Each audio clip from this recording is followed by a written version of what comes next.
Media మిత్రులందరికీ నమస్కారం. ముఖ్యంగా ఈరోజు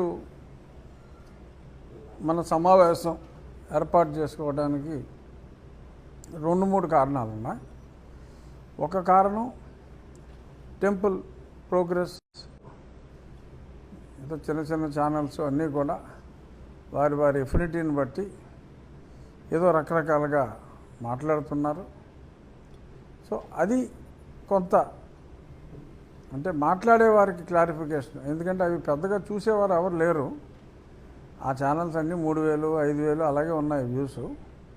అయినప్పటికీ ఆ ఛానల్స్ వాళ్ళకి కూడా కొంత చెప్పవలసిన బాధ్యత, అంటే వారికి తెలిసి మాట్లాడితే దానికి ఎవడో ఏం చేయలేడు. ఒకవేళ తెలియక మాట్లాడితే కొన్ని కరెక్షన్స్ వారికి చెప్దామని, ఈ దేవాలయం ప్రోగ్రెస్ చెప్దామని, అలాగే ఏ రిజర్వేషన్ అంశం అయితే ఇప్పుడు మాట్లాడితే నన్ను కొద్దిమంది జనం తిట్టిపోస్తున్నారో, సో దానికి సంబంధించిన గత బ్యాక్గ్రౌండ్ కూడా 1936లో ఏమైంది, 1932లో ఏమైంది, ఇటువంటి విషయాలన్నీ కూడా కొంచెం డీటెయిల్డ్గానే చెప్పాల్సి వస్తుంది.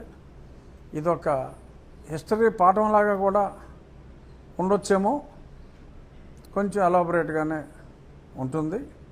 ముందుగా మన దేవాలయం గురించి చెప్పాలి. సో దానికి గతంలో సూచించినట్టుగా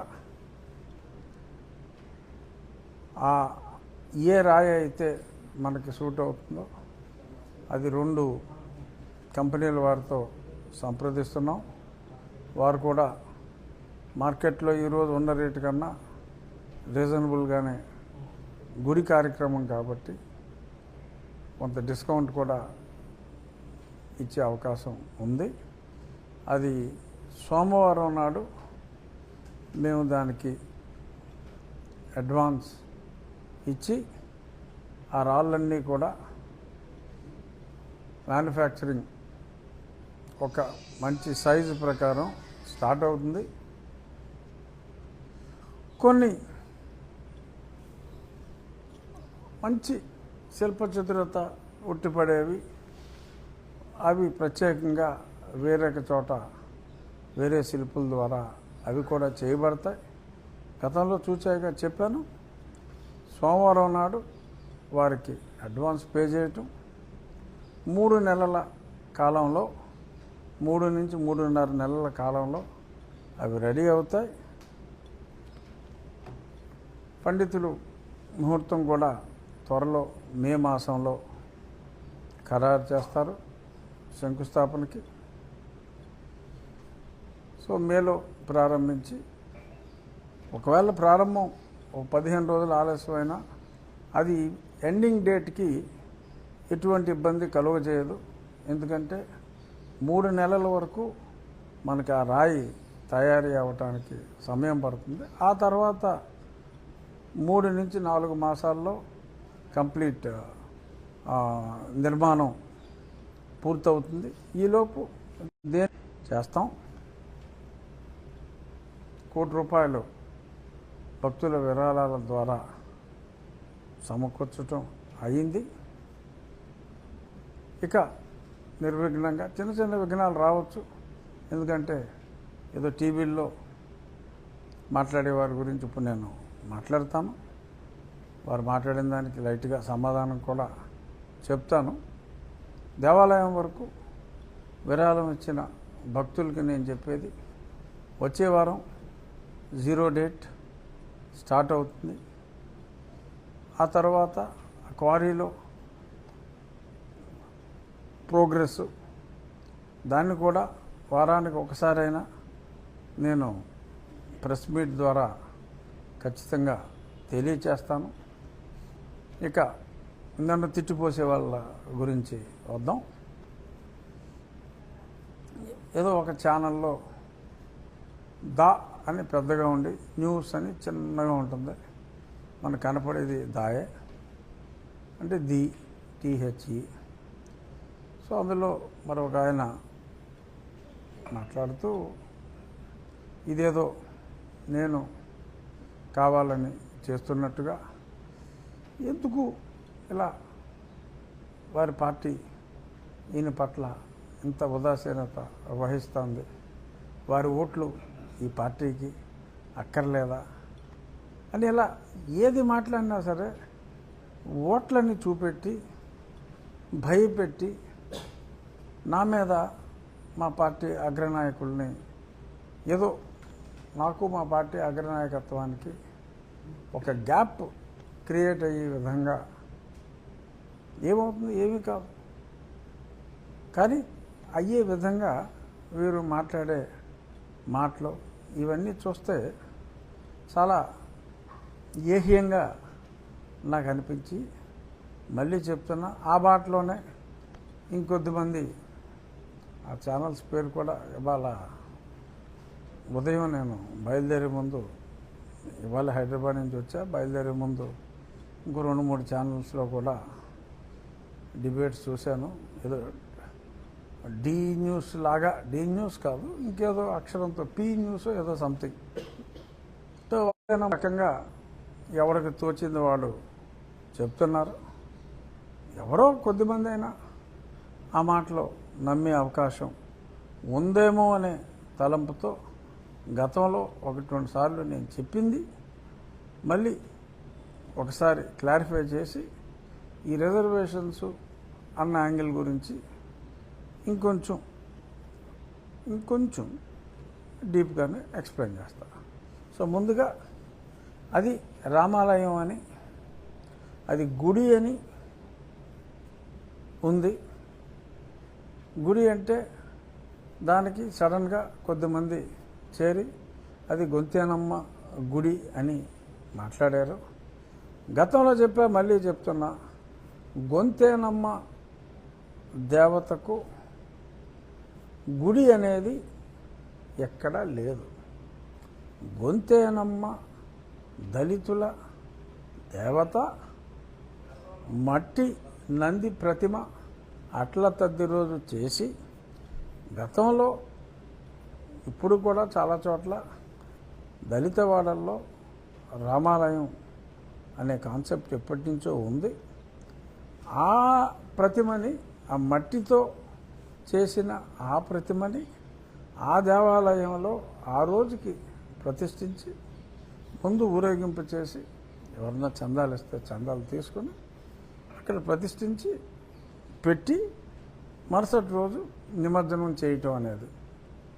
సో పర్సే ఆ దేవతామూర్తిని నందిలో చూసుకొని ఒక చోట ఉంచి వెంటనే నిమజ్జనం చేయటం, అది రాముని దేవాలయంలో ఉంచడం అనేది చాలా ఎక్కువ ఆనవాయితీ.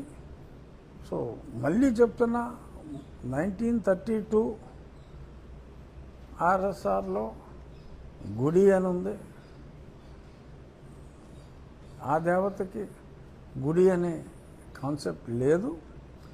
రామాలయం అని చెప్పి డాక్యుమెంట్స్లో పహానీలో నేను మొన్న మీకు చూపెట్టాను. ఫసలీలో కూడా రామాలయం అని స్పష్టంగా ఉంది. దాని మీద కూడా రామాలయం అని రాసుంది. 45-50 సంవత్సరాలుగా కరెంటు బిల్లు కూడా రామాలయం పేరు మీద ఎలక్ట్రిసిటీ బోర్డు వాళ్ళు ఇస్తున్నారు.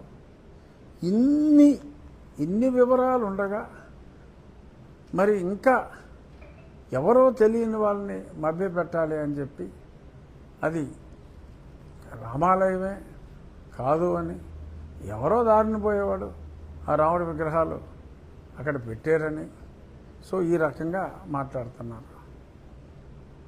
సరే, దాన్ని నేను సీరియస్గా తీసుకోకపోయినా డాక్యుమెంటరీ ఎవిడెన్స్ అంతా స్పష్టంగా రామాలయం అని చెప్పి ఎన్నో దశాబ్దాల చరిత్ర ఉన్నా వీళ్ళందరూ ఎవరైతే ఇప్పుడు మాట్లాడుతున్నారో వాళ్ళ వెనుకున్న పత్రిక ఏదైతే ఉందో, సరే ఈ గొట్టాల్లో అది లేదు, ఆ వెనుకున్న ఆ పత్రిక, ఆ విలేకరి స్టడీ చేసి స్పెసిఫిక్గా నన్ను క్రిటిసైజ్ చేస్తూ రాసిన ఆర్టికల్లో కూడా చాలా స్పష్టంగా అది సుమారు శతాబ్దం నాటి రామాలయము అని చెప్పి వాళ్ళు కూడా బస్సు రికార్డులు వెరిఫై చేసుకుని చెప్పుంటారు.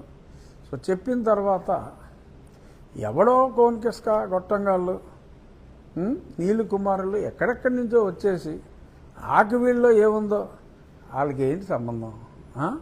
అక్కడేముందో అక్కడ ఆకివీడు రికార్డులో ఉంది. కులాల మధ్యన మతాల మధ్యన చిచ్చు రెచ్చపెట్టవద్దు రఘురామరాజు ఖబర్దార్ అని ఎవడో ఏదో మాట్లాడతాడు. నేనేం చిచ్చు పెట్టాను?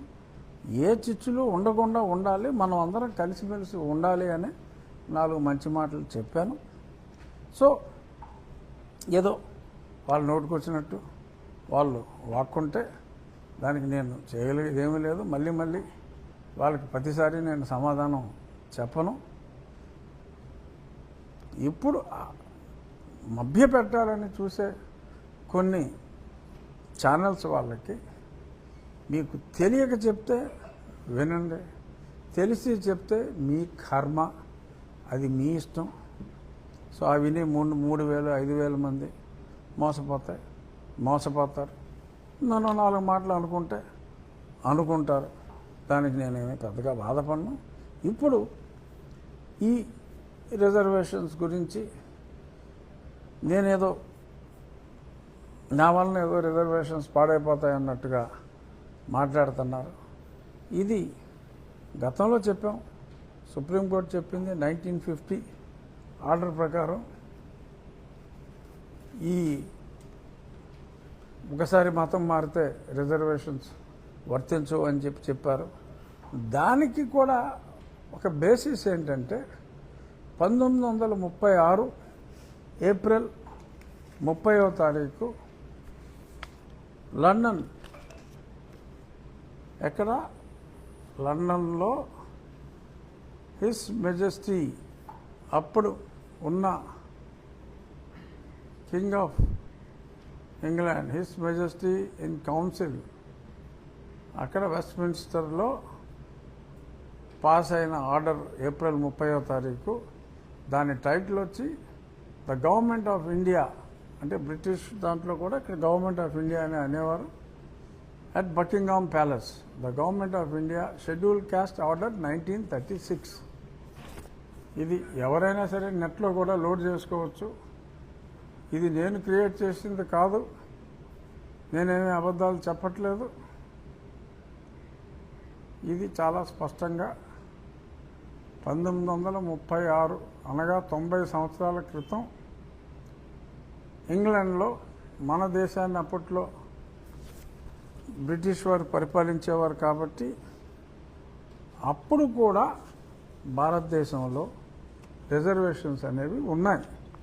సో ఈ రిజర్వేషన్స్ అనేది మనకు స్వాతంత్రం వచ్చిన తర్వాత ఏ ఒకరిద్దరి వలనో ఈ రిజర్వేషన్స్ అనే ఐడియా వచ్చింది కాదు.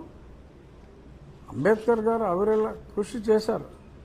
అప్పటికే ఉన్న రిజర్వేషన్ని మరింత పదునుగా ఉండేలాగా మరిన్ని కేటగిరీస్లో కూడా, ఎందుకంటే ఒక రాజ్యాలు, చిన్న చిన్న రాజ్యాలు అన్నీ పోయి ఒక విశిష్ట భారతదేశంగా, విశాల భారతదేశంగా ఫామ్ అయింది కాబట్టి, అంతకుముందు ఒక 5 ప్రావిన్సులుగా విడిపోయి ఉన్న దేశం, అక్కడక్కడ ఇండిపెండెంట్ ఎస్టేట్స్ ఉన్నది, అంతా కలిపి ఒకటి అయిన తర్వాత అప్పటికి ఉన్న బ్రిటిష్ ప్రభుత్వం, government of India under the kingdom of British ఉన్నప్పుడు ఉన్న రిజర్వేషన్స్ని మరింత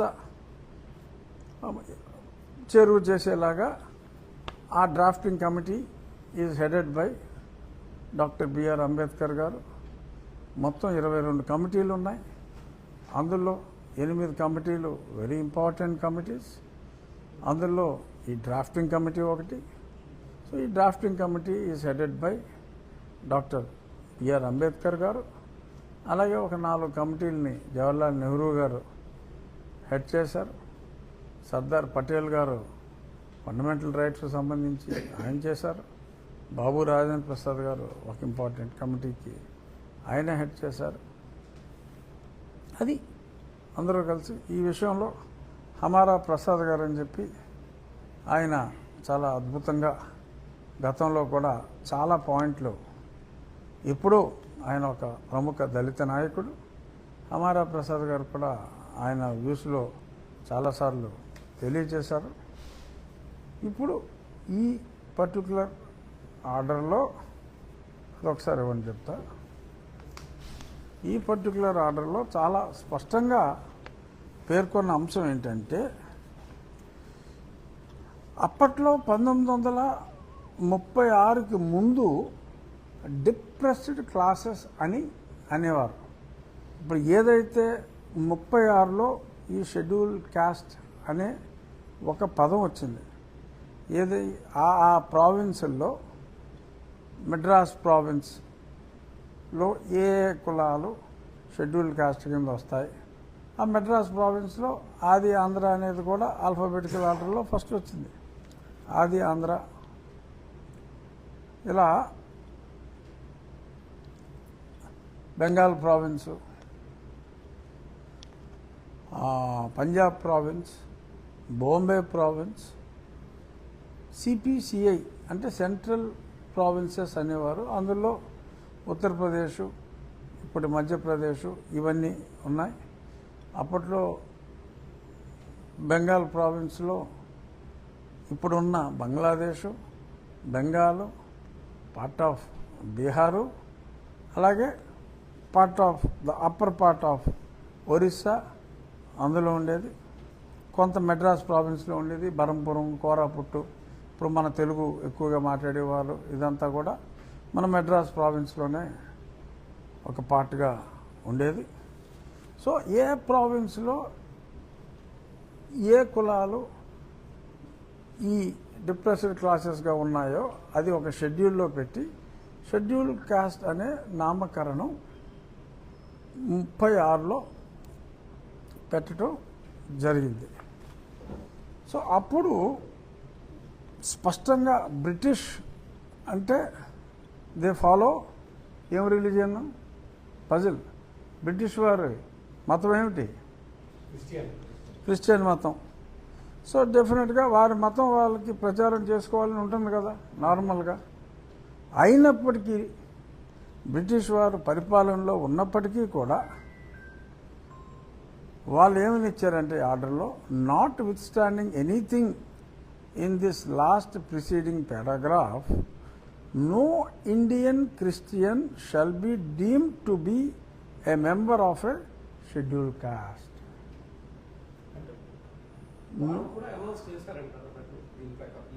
అరే ఇది చట్టమయ్యా, చట్టం. ఇది అమల్లో బ్రిటిష్ ప్రభుత్వం ఉన్నప్పుడు 36 నుంచి మనకు స్వాతంత్రం వచ్చి మనం ఇండిపెండెంట్ ఇండియాకి మనం సొంతంగా చట్టం చేసుకునే వరకు, అంటే ఈ ఆర్డర్ వచ్చింది మనకి 1950 ఆగస్టు 11న. అమల్లో ఉంది, నేనంటాం కాదు, ఉంది. ఇది బ్రిటిష్ ప్రభుత్వం, ఇండియా ప్రభుత్వమే, ఇండియన్ గవర్నమెంటే under the rule of British. మన దేశం ఉంది అయితే మన దేశం ఇప్పటి దేశంలాగా కాదు. పాకిస్తాను కలిసి ఉంది, బంగ్లాదేశ్ కలిసి ఉంది. బట్ కొన్ని రాజస్థాన్లో కొన్ని రాజ్యాలు ఉన్నాయి, అవేమీ ఇందులో లేవు. నిజాం లేదు ఇందులో, తెలంగాణ లేదు, బట్ మిగిలినవన్నీ ఉన్నాయి. ఆ ఉన్న దాంట్లో ఇది అమల్లో ఉంది. సో అప్పుడు కూడా క్రిస్టియన్కి, ఇండియన్ క్రిస్టియన్ అంటే షెడ్యూల్ కాస్ట్లో ఉన్నవాళ్ళు క్రిస్టియన్ అయితే వారికి ఇది వర్తించదు అని చెప్పి చాలా స్పష్టంగా 1936లోనే ఉంది. సో 36లో ఉన్నదాన్ని ఇక్కడ అడాప్ట్ చేసుకున్నారు. ఇది కాక ఈ రిజర్వేషన్స్ అనేది ఎప్పుడు వచ్చినాయి మీ దృష్టిలో? ఇప్పుడు ఇది ఏదైతే ఇంప్లిమెంట్ అయిందో అది అంబేద్కర్ గారు రాసిన రాజ్యాంగానికి ముందుందంటారు మీరు? ముందంటే కనీసం ఒక 14 సంవత్సరాల ముందు. అంటే అప్పటికి 100 ఏళ్ల క్రితం నుంచి మనం బ్రిటిష్ వాళ్ళు పాలించారు కదా, అప్పటి నుంచి. అవును, అంటే ఈ పర్టికులర్ రిజర్వేషన్ అనేది బ్రిటిష్ గవర్నమెంట్ 36లో తీసుకొచ్చింది. దీనికి ముందు 1902లో కొల్హాపూర్లో శివాజీ మహారాజు యొక్క 7వ తరమో 8వ తరమో ఆ particular Chhatrapati Saha I don't exactly remember, ఆయన రూలింగ్లో ఉన్నప్పుడు కొల్హాపూర్ రాజ్యంలో 1902 ఆయన ఈ రిజర్వేషన్ సిస్టము ఆయన రాజ్యంలో పెట్టాడు. ఆ రాజ్యంలో ఉన్న కొలువులో పనిచేసే వాళ్ళకి అప్పుల్లోనే ఆయన స్కూళ్ళు పెట్టి విద్యార్థులకి ఫ్రీగా, వెనకబడిన వారికి, డిప్రెస్డ్ క్లాసెస్కి ఫ్రీగా ఎడ్యుకేషన్ ఇవ్వాలి అనేది ఆ సంస్కరణలో ఆయన మొదలెట్టాడు. తర్వాత బ్రిటిష్ గవర్నమెంట్ ఈ రిజర్వేషన్స్ అన్నది పెట్టి దీని తర్వాత 1937లో ఇది ఒక హిస్టరీ క్లాస్ లాగా భావించండి. టీవీ చూసేవారు కూడా హిస్టరీ క్లాసే అనుకోండి, ఎందుకంటే ఎవరో 1-2% మేధావులు ఉంటే వాళ్ళకి తెలిసి ఉండొచ్చు. బట్ కామన్ పబ్లిక్కి తెలియని విషయాలు ఇవాళ నేను స్పష్టంగా తెలియచేయాలనుకునేదే నా ఉద్దేశం. ఎందుకంటే నన్ను చాలామంది తిట్టిపోస్తున్నారు కదా, ప్రజలు అర్థం చేసుకుంటే చాలు నేను ఎందుకు ఈ బ్యాక్గ్రౌండ్ అంతా చెప్తున్నాను అని. సో ఈ రిజర్వేషన్స్ ఎప్పుడు వచ్చినాయి అని మీరు అనుకున్నారు? ఇందాక మిమ్మల్ని ప్రశ్న అడిగా మీడియా మిత్రులు. 36లో సార్, దానికంటే ముందు నుంచి ఉంది, బ్రిటిష్ కాలం నుంచి ఉందని చెప్తున్నారు సార్. ఇదే 36 బ్రిటిష్ కాలమే నాయన. అదే సార్. ఇక్కడ ఎన్నికల్లో పోటీ చేయడానికి కూడా ఇప్పుడు ఎలక్షన్లో మనకి ఎస్సీ ఎస్టీ రిజర్వేషన్ సీట్లు ఉన్నాయి కదా, అది మీరు ఎప్పటి నుంచి వచ్చిందని మామూలుగా అనుకుంటున్నారు కదా. నీలాగే 100% కదలే, 99.19% అదే అనుకుంటున్నారు. సో ఇక్కడ 1937లోనే బ్రిటిష్ ప్రభుత్వం ఆ రోజు ఉన్న 5 ప్రావిన్సులకి 151 సీట్లు, 499 ఉండేవి పార్లమెంట్ స్థానాలు అప్పుడు. అంటే కాన్స్టిట్యూయెంట్ అసెంబ్లీ అనేవారు దాన్ని. పార్లమెంట్ అనే పదం లేదప్పుడు. ఎంపీలు స్థానంలో ఉండేవాళ్ళు కాన్స్టిట్యూయెంట్ అసెంబ్లీ అనేవారు దాన్ని. ఆ కాన్స్టిట్యూయెంట్ అసెంబ్లీలో 151 స్థానాలు 1937లో రిజర్వ్డ్. అప్పుడే ఉన్నాయి రిజర్వేషన్లు. 51 నుంచి మాకు తెలిసింది 51 నుంచే సార్. తమరు చెప్పేది బ్రిటిష్ కాలం నుంచే ఉన్నాయని చెప్తున్నారు. తెలుసుకోవాలని చెప్తున్నారు. 1937 ఎన్నికల్లో డాక్టర్ బిఆర్ అంబేద్కర్ గారు రిజర్వ్డ్ కాన్స్టిట్యున్సీ నుంచే పోటీ చేసి ఆయన గెలుపొందారు. ఎప్పుడు? 1937లో. ఆ తర్వాత జరిగిన ఎలక్షను 1946లో జరిగింది. 1946లో జరిగిన ఎన్నికలో డాక్టర్ బాబాసాహెబ్ అంబేద్కర్ గారు ముంబై ప్రావిన్స్లో, బాంబేలో ఒక రిజర్వ్డ్ నియోజకవర్గంలో వారు పోటీ చేయడం జరిగింది. అనుకోకుండా ఆయన అక్కడ పరాజయం చెందారు. దురదృష్టం. రిజర్వ్డ్ కాన్స్టిట్యున్సీలోనే ఎవరు అభ్యున్నతిగా ఆయన జీవితాన్ని త్యాగం చేశాడో అక్కడ ఓడిపోవడం జరిగింది. దురదృష్టం. ఎన్నికలు అన్నాక ఎవరైనా ఓడిపోవచ్చు. అప్పుడు బెంగాల్ ప్రావిన్స్లో ఎవరో రిజర్వ్డ్ కాన్స్టిట్యున్సీలో ఒక వ్యక్తి చనిపోతే అక్కడ ఈయన పోటీ చేసి గెలుపొందారు.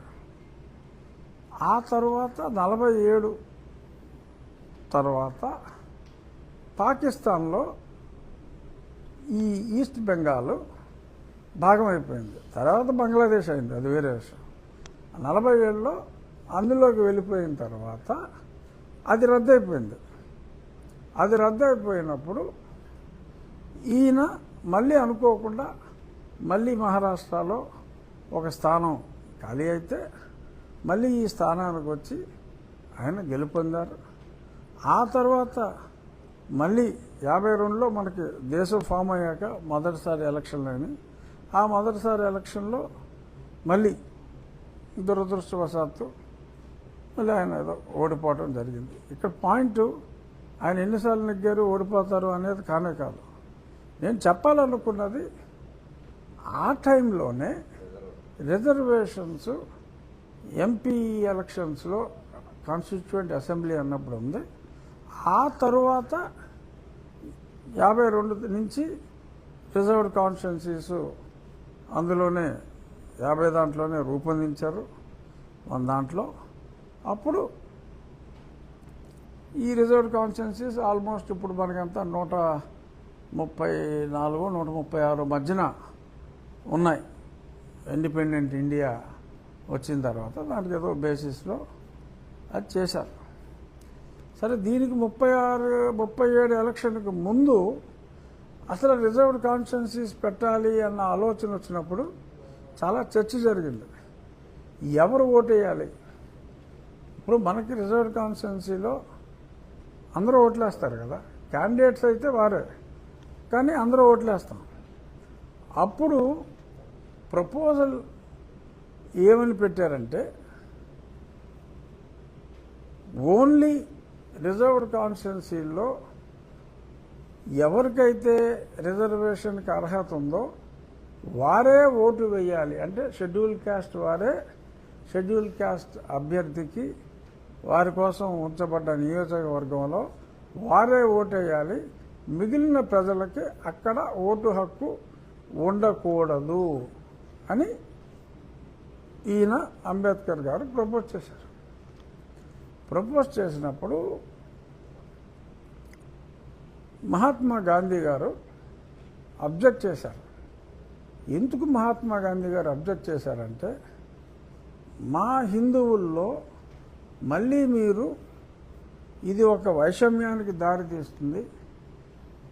వారు జనజీవన స్రవంతిలో ఒకటి చెయ్యాలి అనే ఆలోచన మనకున్నప్పుడు మళ్ళీ ఈ ఓటర్లని సెపరేట్ చేసి, ఓట్లుగా సెపరేట్ చేసి, కులంగా సెపరేట్ చేసి, ఏ అంతరాన్ని అయితే మనం నిర్మూలించుదాం అనుకుంటున్నామో ఆ అంతరాన్ని మనం క్రియేట్ చేసిన వాళ్ళు అవుతాము అనే ఆలోచనతో మహాత్మా గాంధీ గారు నిరాహార దీక్ష చేపట్టారు. పూనా ఒప్పందం అంటారు దీన్ని, పూనా ప్యాక్ట్. అది కూడా నెట్లో ఉంటుంది, చూసుకోవచ్చు. సో అప్పుడు దానికి బ్రేక్ పడి ఏమని తీసుకొచ్చారంటే 37 ఎలక్షన్లో ఏమి జరిగిందంటే ఆ ఒక్క ఎలక్షన్లోనే ఒక వయా మీడియా మోడల్ తీసుకొచ్చారు. నలుగురు అంటే ఎంతమంది షెడ్యూల్ క్యాస్ట్ అభ్యర్థులైనా ఒక ప్రిలిమినరీ రౌండ్ ఉంటుంది. ఆ ప్రిలిమినరీ రౌండ్లో ఒక 10 మంది ఉంటే ఆ 10 మందికి షెడ్యూల్ క్యాస్ట్ ఓటర్సే ఓటేస్తారు. 1, 2, 3, 4 టాప్ 4ని తీసుకుని మెయిన్ ఎలక్షన్ ఆ నలుగురే అభ్యర్థులుగా ఉంటారు ఆ రిజర్వ్డ్ కాన్స్టిట్యున్సీల్లో. ఆ నలుగురిలో ఎవరు పార్టీ ఎఫిలియేషన్ వాళ్ళకు ఉండొచ్చు. ఒకరు కాంగ్రెస్ ఉండొచ్చు, ఇంకొకరు కమ్యూనిస్ట్ ఉండొచ్చు, ఇంకొకరు జస్టిస్ పార్టీ ఉండొచ్చు, ఇంకొకరు ఇంకో పార్టీ ఉండొచ్చు. వాళ్ళ చాయిస్ అది. ఆ నలుగురిలో ఒకరిని మొత్తం ప్రజలందరూ ఎంపిక చేస్తారు. ఓన్లీ దళితుల చేత షార్ట్ లిస్ట్ చేయబడిన నలుగురిలో ఒకరిని ప్రజలందరూ కలిసి ఎన్నుకుంటారు.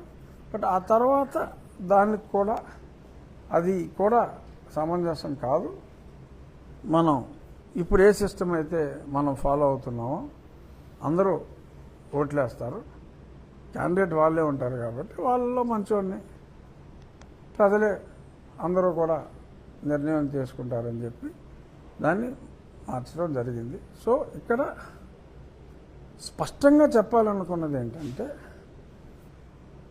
బ్రిటిష్ వారు వారి మత ప్రచారానికి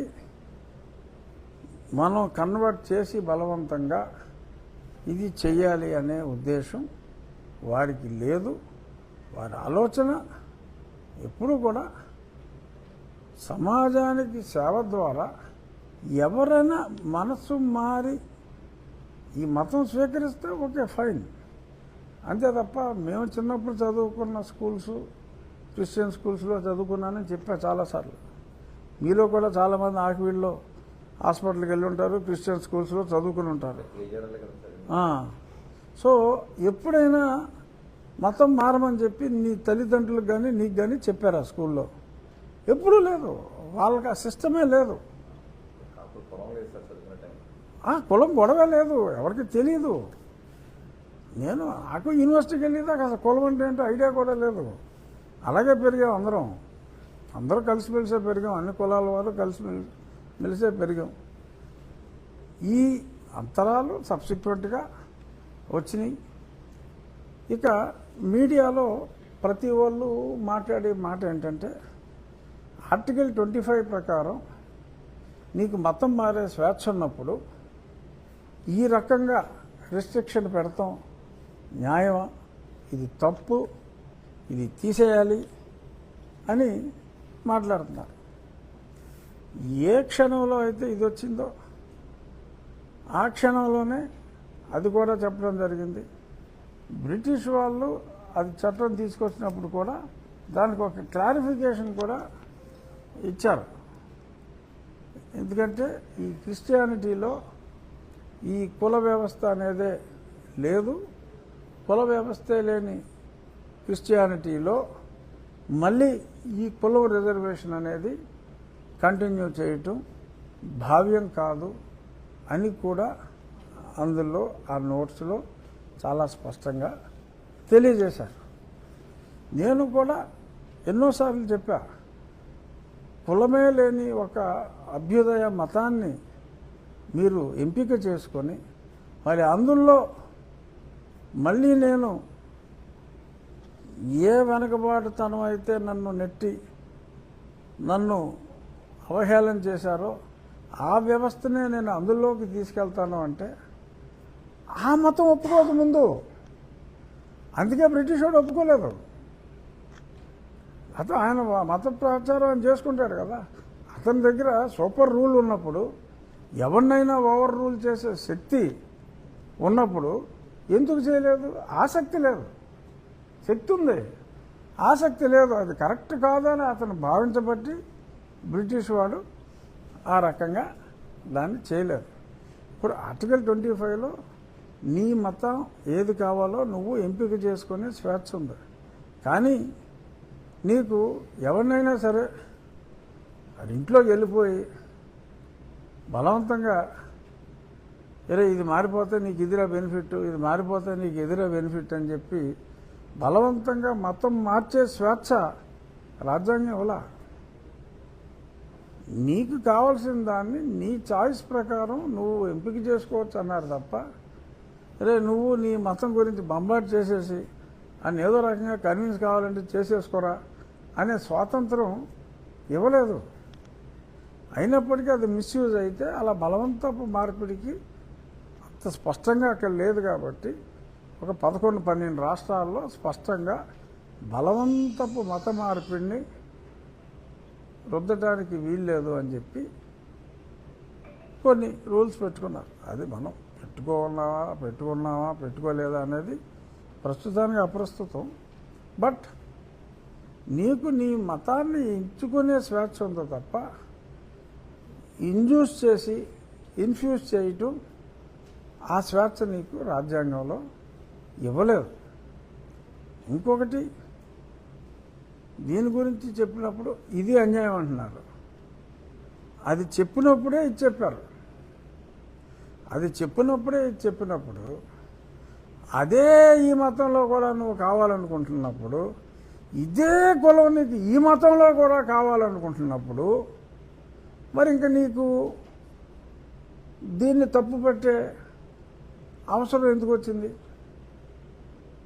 సరే, కొందరు చెప్పచ్చు మాకు దేవాలయాల్లో ప్రవేశం ఇవ్వలేదని. ఎబరేషన్లు ఎక్కడైనా జరగవచ్చు. ఇప్పుడు నాకే అక్కడ క్రిస్టియన్లు దేవాలయంలోకి ప్రవేశం ఇవ్వాల, ఆ దేవాలయాన్ని నిషేధించామని చెప్పారు. ఎప్పుడో 100 ఏళ్ల క్రితం దళితులకి నిషేధించారన్నారు. ఇప్పుడు క్రిస్టియన్లు నాకు నిషేధించారు కదా, నాకేంటి ఇంకా చాలామందికి నిషేధించారు కదా. నేను వేసిన దండ పెంట ఎసిరావతలు కొట్టింది కదా. మరి ఇప్పుడే వీళ్ళు ఇలా ఉన్నప్పుడు ఏమో అప్పుడు కొన్ని తప్పులు జరుగుండొచ్చు, కానీ పలనాటి బ్రహ్మనాయుడే ఆ రోజుల్లో దేవాలయంలోకి దళితులకి ప్రవేశం ఉండాల్సిందే అని చెప్పి ఉద్యమం చేసిన మహానుభావులు 14వ శతాబ్దంలోనే ఉన్నారు, 14-15 శతాబ్దాల్లో. సో ఆ తప్పు జరిగిందాన్ని సరిచేయాలనే మహానుభావులు ఏ కులంలో ఉన్నప్పటికీ, అగ్ర కులంలో ఉన్నప్పటికీ కూడా ప్రయత్నాలు జరిగినాయి. కొన్ని అబరేషన్లు ఎక్కడైనా ఉంటాయి. ఇప్పుడు ఆకివీటి సంఘటనలాగా 21వ శతాబ్దంలో ఓ ప్రజాప్రతినిధిని గుళ్ళోకి వెళ్ళడానికి వీల్లేదన్నారు, మేకులతో కొట్టారు. మన కళ్ళెదరకుండా చూసాం కదా. దానికేం చెప్తారు? ముందే ఎలా రెడీ చేసుకున్నారు? రఘురామకృష్ణరాజు 50 మందితో వెళ్ళి అక్కడ రెచ్చగొట్టాడంటే రెచ్చిపోవడానికి ముందు రోజు రాత్రి నుంచి రెడీగా ఉన్నారా? రఘురామకృష్ణరాజు 50 మందితో ఎందుకు వెళ్ళాడు? వాళ్ళు అటాక్ చేయడానికి ఉన్నారేమో అనే అనుమానం వచ్చి రఘురామకృష్ణరాజు పండగ రోజు దేవాలయానికి వెళ్ళాలి అనే ఒక తలంపుతో ఎస్ నన్ను నేను ప్రొటెక్ట్ చేసుకోవడానికి మంది మార్బలంతో వెళ్ళా. సో దానికి కొట్టినోళ్ళు కేసు పెడితే వాళ్ళ కేసు రిజిస్టర్ చేయలేదని చెప్పి నీలకుమార్స్ గగ్గోలు. సరే, ఇక్కడ నీలకుమార్లు అంటే గుర్తొచ్చింది ఒక ముఖ్యమైన అంశం. మొన్న తమిళనాడులో మీరు చూశారు కస్టోడియల్ టార్చర్. సరే, అక్కడ చనిపోయాడు. నేను అదృష్టవశాత్తు బతికా. 9 మందికి ఉరిశిక్ష వేశారు. సరే, రేపు కోర్టులో ఉరిశిక్ష యావజ్జీవం అవ్వచ్చు, మినిమం యావజ్జీవం అయితే ఉంటుంది. సో క్లియర్గా ఎవిడెన్స్లన్నీ ఒక కానిస్టేబుల్ నిజం చెప్పేసింది, ఓ లేడీ. సేమ్ అదే సీను ఇక్కడ కూడా ఉంటుంది. ఈ సునీల్ కుమార్, ఈ బ్యాచ్ వాళ్ళకి తెలుసు ఇది ప్రూవ్ అయితే ఏమవుతుంది అనేది. అది ప్రూవ్ అవ్వకుండా ఈలోపు రకరకాలుగా నేను మాట్లాడే మాటలకి చంద్రబాబు నాయుడు గారు సమర్థిస్తే మూకుమ్మడిగా దళిత క్రైస్తవుల ఓట్లు పోతాయి. చంద్రబాబు నాయుడు గారు ఏమన్నా అమాయకుడా ఇన్ని ఓట్లు పోగొట్టుకోవటానికి? చర్యలు తీసుకోరా రఘురామకృష్ణరాజు మీద? ఇంకా అలా చూస్తూ ఉంటారా? జగన్మోహన్ రెడ్డిని ముంచేసినాడు మిమ్మల్ని ముంచకుండా ఉంటాడా అని చెప్పి ఎవరిష్టం వచ్చినట్టు రాడు ఛానల్స్లో ఒక చంపుడు. ఇవన్నీ మా పార్టీ మీడియా వాళ్ళు చూసి సార్ ప్రజలు ఎలా అనుకుంటున్నారని చెప్పి ఇలాగా వాళ్ళకి నోటు పెట్టేస్తే ఈ పరిమాణ ఎదవాళ్ళకి పని జరిగిపోద్దని చెప్పి ఎదవ ఫీలింగ్. ఎందుకు పట్టించుకుంటారండి? ఎందుకు పట్టించుకుంటారు? ఇప్పుడు నన్ను కస్టోడియల్ డాక్టర్ చేశాడు, ఆ చేసిన విధంగా శిక్షించమని నేను అడుగుతున్నా. అడగటం ఈజ్ మై ఫండమెంటల్ రైట్. ఆ శిక్షించిన వాడు ఆ శిక్షించిన దాన్ని నన్ను దారుణంగా కస్టోడియల్ టార్చర్ చేసిన మొదటి సరే ప్రస్తుతానికి ముద్దాయి. మరి అతడు కుల ఓట్లు ఉన్నాయి కాబట్టి ఈ కులం ఓట్లు ఉన్నవాడిని అసలు అతను మాట్లాడటమే తప్పు. అలా మాట్లాడితే ఎందుకు సహిస్తున్నారు? దానివల్ల మీకు ఓట్లు పోతాయి అని మాట్లాడటం. సరే, అక్కడ పెద్దగా రియాక్షన్ కూడా నేను ఆశించిన స్థాయిలో లేకపోవటం. బట్ ఎప్పటికైనా 4 రోజులు లేట్ అవుతుంది, అంతకన్నా లేట్ అయితే చేయలేరు కదా. ఎవిడెన్స్లన్నీ ఉన్నాయి అక్కడ.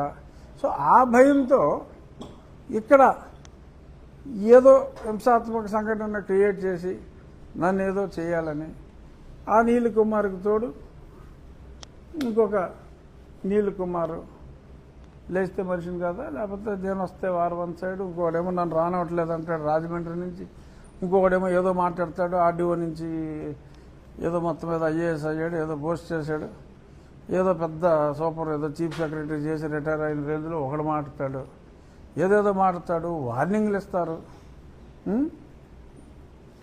ఎవడు పట్టించుకుంటాడు?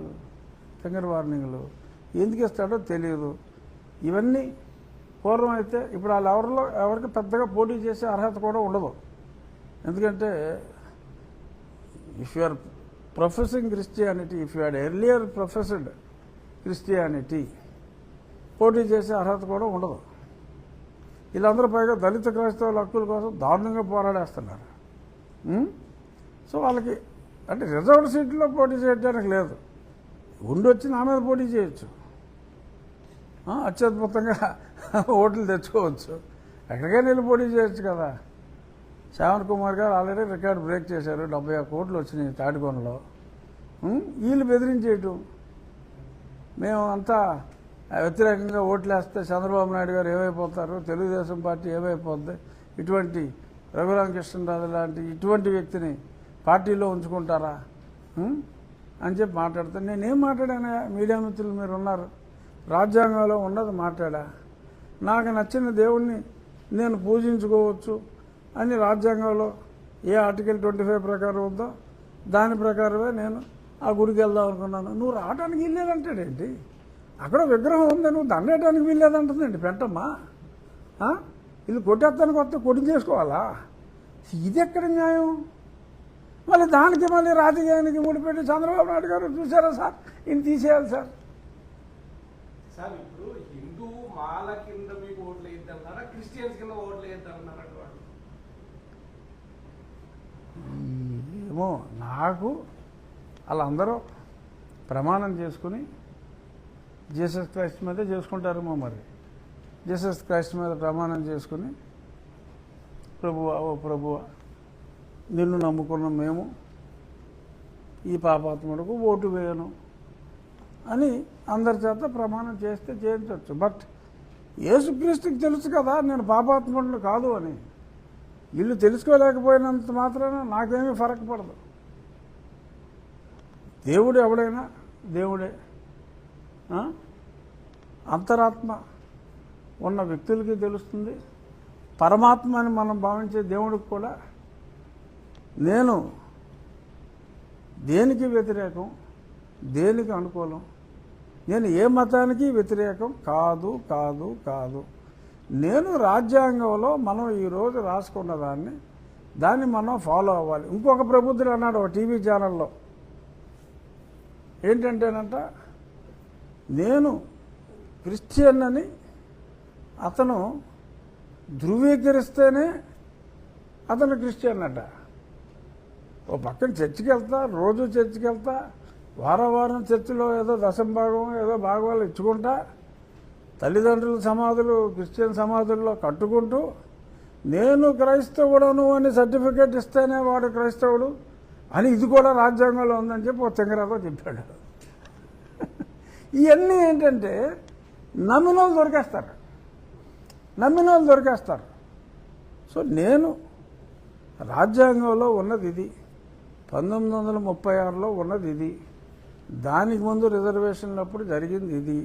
ఈ రిజర్వేషన్లు అనేది ఏ ఏక వ్యక్తి తీసుకొచ్చింది కాదు. బ్రిటిష్ ప్రభుత్వంలోనే ఈ రిజర్వేషన్లు, ఈ షెడ్యూల్ కాస్ట్ రిజర్వేషన్లు, పరిపాలనలో కూడా రిజర్వేషన్లు, ఎంపీలకి అసెంబ్లీల్లో కూడా ఈ రిజర్వేషన్లు, ఈ వ్యవస్థ తీసుకొచ్చింది బ్రిటిష్ పరిపాలన మన దేశంలో ఉన్నప్పుడే ఇది వచ్చింది అనేది స్పష్టంగా ఈ సమయంలో వివరించవలసిన బాధ్యత ఉంది కనుక ఈ పర్టికులర్ క్లాజ్ ఏదైతే ఉందని చెప్పి ఇవాళ తీర్పిచ్చిన సుప్రీంకోర్టుని, ఆ తీర్పుని 10 మందికి అర్థమయ్యేలాగా చెప్పి నన్ను, వారికి ఉన్న హక్కులు, దొంగ కేసులు పెట్టే హక్కులు, ఎన్నికల్లో ఈ రకంగా ఆ సర్టిఫికేట్ తోటి పోటీ చేసే హక్కులు,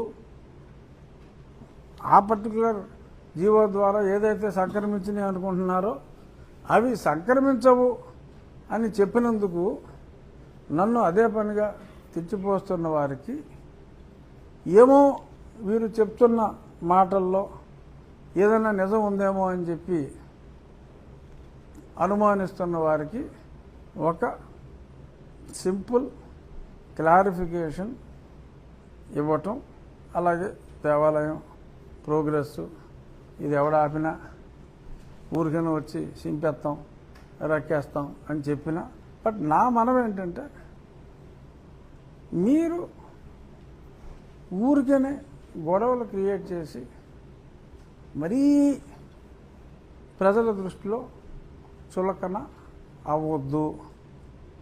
మాది మా ముఖ్యమంత్రి గారిది ఫెవికాల్ బంధం. మీరు ఎంత ఎదవేడుపులు ఏడిచినా చూడండి, సీఎం గారు గతంలో జగన్మోహన్ రెడ్డిని అలాగే ముంచేశాడంటే ముంచాల్సి వచ్చింది కాబట్టి ముంచేసాం జగన్మోహన్ రెడ్డిని, తప్పదు కాబట్టి. ఈయన నాకు ఇష్టమైన నాయకుడు, ఆయన నేనంటే ఇష్టంగా ఉన్నారు, నాకు సముచిత స్థానం ఇచ్చారు. నేను రాజ్యాంగంలో ఉన్నది నేను చెప్తున్నాను. చెప్తే నా మీద ఎందుకు కోపడతారు ముఖ్యమంత్రి గారు? ఎందుకు కోపడతారు? బట్ వీళ్ళు హడావుడి వీళ్ళది. అంచేత మీరు ఎంత హడావుడి చేసుకున్నా, ఫుల్ కోట్ వేసినా, నీళ్ళ రంగులో అర కోట్ వేసినా, బూట్ వేసినా, టై వేసినా, ఊరూరా తిరిగి ఏమంటారు, సరే వాళ్ళు వాడిన చెత్త నేను వాళ్ళాను కాబట్టి అలాగా తిరిగిన ఏమి పని జరగదమ్మా నీలి కుమార్స్. అంచేత మీ మతాన్ని నేను అర్థం చేసుకున్నాను, నా మతాన్ని కూడా మీరు అర్థం చేసుకుని పరస్పరం మా దేవాలయానికి, అక్కడే ఉన్న దేవాలయం పునర్నిర్మాణానికి మీరు సహకరించండి. మీకేమన్నా చర్చిలు, పాత మంచి చర్చిలు, బ్రిటిష్ కాలం నాటి చర్చిలు ఏమన్నా పునరుద్ధరించాలి, దానికి ఏమన్నా అవసరం ఉందనుకుంటే సహకరించవలసిన బాధ్యత మాకు ఉంది. అంతే తప్ప బలవంతంగా మత మార్పిళ్ళు ఇటువంటి వాటికి పాల్గొవద్దు. అమాయకమైన ప్రజల్ని ఈ రకంగా మీరు మతం మారినా కూడా మీకున్న రిజర్వేషన్లు ఏమి పవరా? జగన్మోహన్ రెడ్డి గారు అసెంబ్లీలో పెట్టేశాడు, లేకపోతే ఇంకెవరో అసెంబ్లీలో పెట్టేశారు అంటే ఏముంది, ఆటోమేటిక్గా ఎవరు కాకపోతే రేపు కాకపోతే ఎల్లుండి అయిపోద్ది. అది అవ్వదమ్మా, అది పార్లమెంట్లో పెట్టాలమ్మా. 2/3 మెజారిటీ ఉండాలి. Not less than 51% of the states దానికి ఒప్పుకోవాలి. ఇదంతా అయ్యేది కాదు. జగన్మోహన్ రెడ్డి ఏమి చేయలేడు. అలాగే ఇప్పుడు ముగించే ముందు మావిగన్ గురించి మాట్లాడకపోతే అది అసంపూర్ణంగా ఉంటుంది. జగన్మోహన్ రెడ్డి గారు అదే పనిగా పదే మావిగన్ వస్తుంది, నేను వస్తాను, మావిగన్ తెస్తాను ఆయన అంటున్నారు. ఈలోపు మరి అక్కడ లోకేష్ గారు అక్కడ కూర్చుని చంద్రబాబు నాయుడు గారు అసెంబ్లీలో నేను చైర్ చేశాను, మా స్పీకర్ గారు నేను ఇద్దరు చైర్ చేశాం. స్పష్టంగా ఇక్కడ పాస్ చేసి అక్కడ పార్లమెంట్ ఉభయ సభల్లో యాక్సెప్ట్ అయింది. అయితే దాన్ని ఉంది మళ్ళీ అసెంబ్లీలో పెడతాం, మళ్ళీ అక్కడ పంపుతామని చెప్పి ఆయన అంటున్నాడు. సో ఇప్పుడు అన్ని పార్టీలు అయిపోయినాయి, అక్కడ మద్దతు ఇచ్చారు. యువన్ పార్టీ ఏంట్రా అంటే యువజన శ్రామిక రైతు కాంగ్రెస్ పార్టీ. ఈ యూస్రా రై పార్టీ దాన్ని ఆమోదించాలి అని అంటే అక్కడ సరే ఇక్కడే రాదు, ఎలాగో అది వేరే విషయం. అక్కడ ఆమోదించాలి అంటే ఈ యూస్రా రై పార్టీ ఈ 2/3 మెజారిటీ అంటే అంత దగ్గర 300 చిల్లర సీట్లు, 50% కూడా కాదు. అప్పుడు 800లో 860లో కనీసం 470 500 చిల్లర రావాలి. 500 చిల్లర సీట్లు, 11 ఎమ్మెల్యేలు ఇక్కడ. పార్లమెంట్లో 500 సీట్లు వచ్చి అప్పుడు ఈ మావిగన్ అన్నదే నిజమయ్యే అవకాశం రావచ్చు. సో దీన్ని బట్టి అర్థం చేసుకోవాలి ప్రజలు. జగన్మోహన్ రెడ్డి గారికి ఈ సబ్ రీజనల్ పార్టీకి తెలంగాణలో కూడా ఒక కౌన్సిలరు లేకుండా ఓన్లీ ఆంధ్ర రాష్ట్రంలో ఉన్న ఈ సబ్ రీజనల్ పార్టీకి, రీజనల్ పార్టీ కూడా కాదు సబ్ రీజనల్ పార్టీకి భారతదేశ స్థాయిలో, ఎందుకంటే ఇప్పుడు ఈ పార్టీలన్నీ సపోర్ట్ చేసినాయి కదా, ఈ మళ్ళీ ఏమి ఇంకో రకంగా స్థానం మార్చరు. సో అన్ని స్థానాలు రావటం సాధ్యమా? సరే, ఆయన ఈ సంవత్సరం కాక వచ్చే సంవత్సరం ఎండింగ్కి ఆయన పాదయాత్ర చేసి రోజుకొక సినిమా చూపిస్తారంట. రోజు ఎంత సూపర్ హిట్ సినిమా అయినా ఎవడన్నా ఒకసారి చూస్తాడు, 2 సార్లు చూస్తాడు. రోజు ఆయన సినిమాలు చూపిస్తారంటే చూసేయడానికి ఇక్కడ ఖాళీగా ఉన్నారా? సరే, అవన్నీ వ్యర్థపు మాటల మీద మళ్ళీ మనం టైం వేస్ట్ చేసుకుంటాం, మరింత వ్యర్థం. అయినప్పటికీ అదే పనిగా మాట్లాడుతున్నారు కాబట్టి ఏదో ఒకసారి దాని గురించి ఆలోచించి ప్రజలు ఎవరన్నా ఉంటే ఇవేవి సాధ్యమయ్యేవి కాదు. ఎందుకంటే ఆ తీర్మానం మా అసెంబ్లీలో పెట్టాం కనుక ఇది ఒక రకంగా రాజకీయానికి దగ్గరగా ఉన్నప్పటికీ నేను మాట్లాడకూడదు అని అనుకున్నప్పటికీ మా అసెంబ్లీలో ప్రవేశపెట్టిన తీర్మానం కనుక రాజ్యాంగబద్ధంగా అక్కడ పార్లమెంట్ అనుమతి కూడా 2 పార్లమెంట్లో తీసుకున్నారు కనుక కొంత మాట్లాడవలసిన బాధ్యత నా మీద ఉంది కనుక నేను దీని గురించి మాట్లాడాను. నాన్నగారు ఏదో చెప్తున్నారు. రాష్ట్రపతి దీన్ని ఆమోదించిన తర్వాత మళ్ళీ దీన్ని అమెండ్ చేయడానికి అవకాశం ఉంటుంది. యాజ్ ఎ మాజీ పార్లమెంటరీయన్ కదా, మీ అనుభవాలు కాదు మళ్ళీ పార్లమెంటులో మళ్ళీ బిల్లు పెడితే రాజ్యాంగాన్నే 107 సార్లు మార్చారు. కానీ ఇక్కడ అది జరగదు. ఎందుకు అంటే ఒప్పుకొని ఒకే ఒక్క పార్టీకి అంత మెజారిటీ వచ్చి వీళ్ళు మూర్ఖంగా మాట్లాడితే అప్పుడు ఏమవుతుందో చూడాలి. సో మీరు జగన్మోహన్ రెడ్డి గారు పార్టీకి రేపు ఆంధ్రప్రదేశ్లో సినిమా చూపెట్టిన తర్వాత మరి అన్ని భాషలు బయట ఊర్లకు వెళ్ళి ఓ హిందీయో బీహారీయో భోజ్పురియో ఇవన్నీ మరి ఆయన మాట్లాడేసి వాళ్ళందరినీ కన్విన్స్ చేసేసి ఇక్కడ బావిగాని పెడతాను, నాకు బీహార్లో ఓటేయండిరా, బెంగాల్లో ఓటేయండిరా, బావిగాని మార్చాలని చెప్పి అడిగితే ఓటేసేది ఎవడో. సో అంచేత ఊహాతీతమైన ఈ ఛాలెంజ్ని అసలు మనం పట్టించుకోవటం అనవసరం. మీ ప్రశ్న అనవసరం, నా సమాధానం కూడా అనవసరం. సార్ ఆంధ్రజ్యోతి కార్యాలయం మీద దాడి చేస్తున్నారు కదా సార్, రేపు పొద్దున్న రాధాకృష్ణ గారిని కూడా జైలుకి చెప్తాను, ప్రతి స్టేషన్కి చెప్తాను, జగన్మోహన్ రెడ్డిని మాట్లాడటం జరిగింది. దాంట్లో రేపంటే రేపా అధికారంలోకి వచ్చిన అదే ఇప్పుడు దాకా మాట్లాడుకునేది అదే. ఏదో ఇవన్నీ నేను లేచితే మనిషిని కాదని కుంటోడు అన్నట్టు. సో దీనికి మనం ఇంకేం చెప్తాం? సో ఆయనకి అవకాశం రాదు. ఇది ఏదైనా ఉంటే నిరసన తెలియజేసే విధానాలు వేరే ఉంటాయి. ఆయన న్యూస్ పేపర్లో అది లేదు. మాట్లాడిన దాంట్లో ఎవరో మాట్లాడిన దాంట్లో ఒక పదం వచ్చింది. సో ఆ పదం ఎవరో సమర్థనీయమని అనరు. ఈ రకంగా వెళ్ళిపోవటం, దాడులకు పిలుపులు ఇచ్చేసి మరీ దాడి చేసేయటం అనేది ఇట్స్ రెడిక్యులస్. సో అది వాళ్ళు చెప్పిన తర్వాత కూడా రియలైజ్ అవ్వకుండా ఉండటం మరీ దారుణం. కానీ ఈ విషయంలో ప్రజల్లో అబ్సల్యూట్ క్లారిటీ ఉంది. ఏదో ఎంత రమ్మన్నా సరే ఒక 20 మందో 25 మందో ఏదో ఖాళీగా ఉన్నారు, ఏదో పాయింట్ దొరికిందేమో అన్న ఉద్దేశంలో. ఇప్పుడు నదిలో కొట్టుకుపోయేవాడు ఒక గడ్డి పరకు దొరికినా సరే దాన్ని ఒక ఆసరాగా చేసుకుందామని చెప్పి అనుకుంటాడు. ఏమవుతుంది? గడ్డి పరకతో సహా మూలిపోతాడు. సో అంతకుమించి జరిగేది ఏమీ లేదు. సో ఈ విషయంలో నేను ఆల్రెడీ మొన్న ప్రెస్ స్టేట్మెంట్ కూడా ఇవ్వటం జరిగింది. నిరసన తెలియజేయాలి అంటే దానికి వేరియస్ రూట్స్ ఉన్నాయి.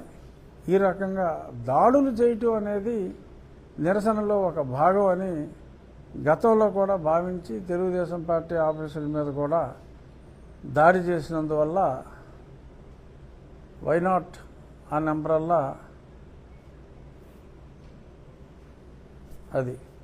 సో అంచేత ఇప్పటికైనా వారి మార్గం ఆ పంద మార్చుకొని మరి గాంధేయ మార్గంలోకి రావాలి అని చెప్పి కోరుకోవడంలో తప్పులేదు. ఇంకేం లేవు కదా. ధన్యవాదాలు.